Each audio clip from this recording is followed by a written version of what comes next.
sai mu Laojip pari khou Arouna pari la da ko age na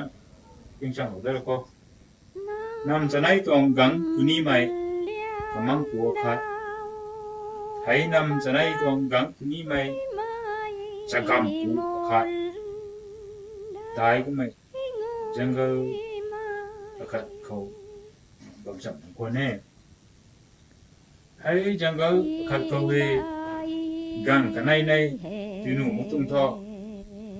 kanai ganai mi khou hi thâu rồi tấn lên chỗ thâu rồi giữ bài lên chỗ khiếm nào không này cơ để phải lâu thế hôm nào cảm ơn phụ lệ cho cảm phụ lệ anh em phụ khâu ngắm mấy rồi buông sẽ lấy su khang giang phụ nóng anh em khang để lâu thế hôm nào để đâu có mấy tiếng mình tay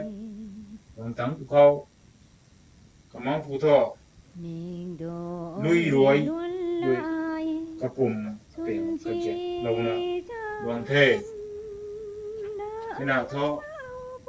chả cầm phụ nít đi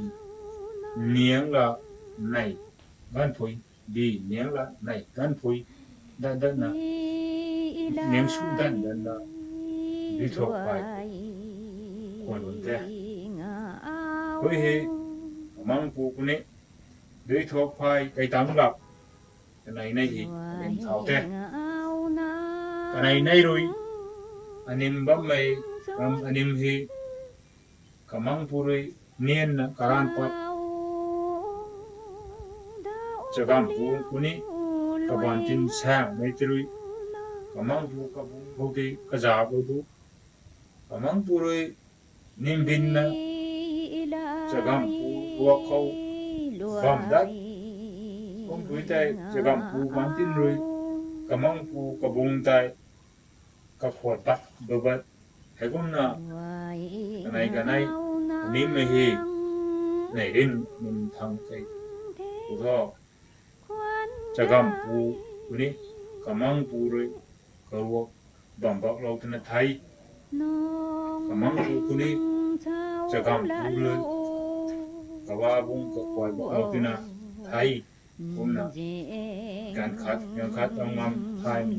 thấy cái thế cũng là thấy luôn đó mày thần ta quẩy nó rồi cả mang phụ thần cháu gái đi cho cảm phụ thân cháu gái đi nè cháu rồi quẩy nó cũng đi buông cháu vào nè thấy ta thấy không nè mày bắt quan sự nè mày đã có gì mà là đơn như thế bắt mày quẩy nó rồi nè quan trọng mình có rất là khó rồi mày quẩy thì thuần cụ thể